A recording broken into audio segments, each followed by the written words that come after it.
Good morning here on this Tuesday, guys. Hey, we're going to do a little bit of reviewing here. Tomorrow we're going to resume the testing on the verbs unit, but we're going to do a little review because this today and tomorrow is going to deal with all three of the verb tenses.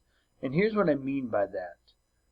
If you remember, we have the past, present, and future.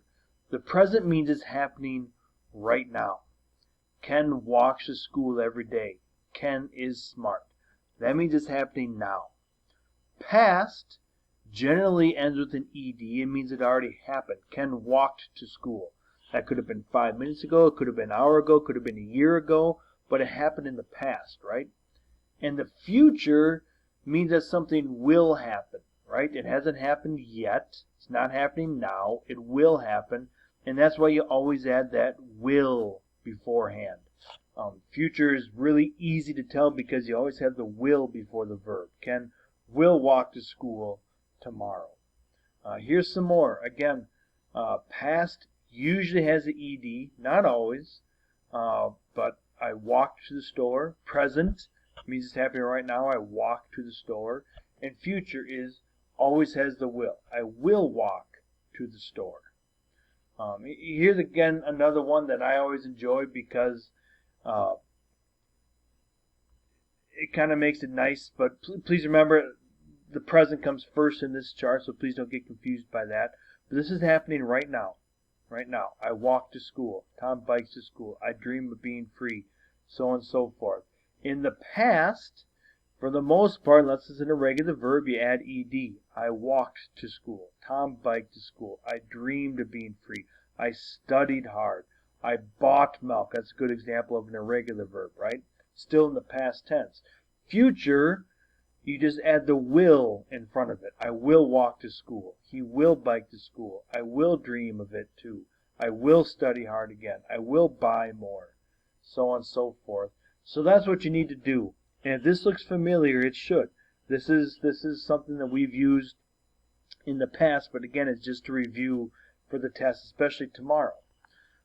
They have the verb underlined, which is kind of nice. They have it underlined. You need to label it as past, present, or future verb. You can use this chart here.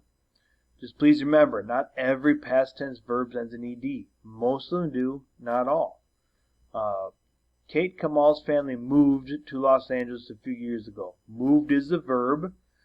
What tense is it in, or what time? Past, present, or future. And if you look here, say, oh man, ed. Oh yeah, past tense.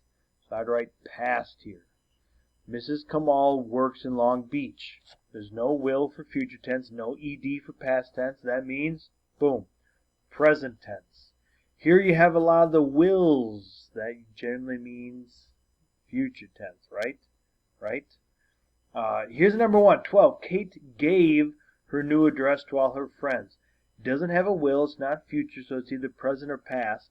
Now it doesn't have an ed, but you might know the present tense of that verb is give. I give a new address. So in this case, there's no such word as I gived. That's not a word. It's gave.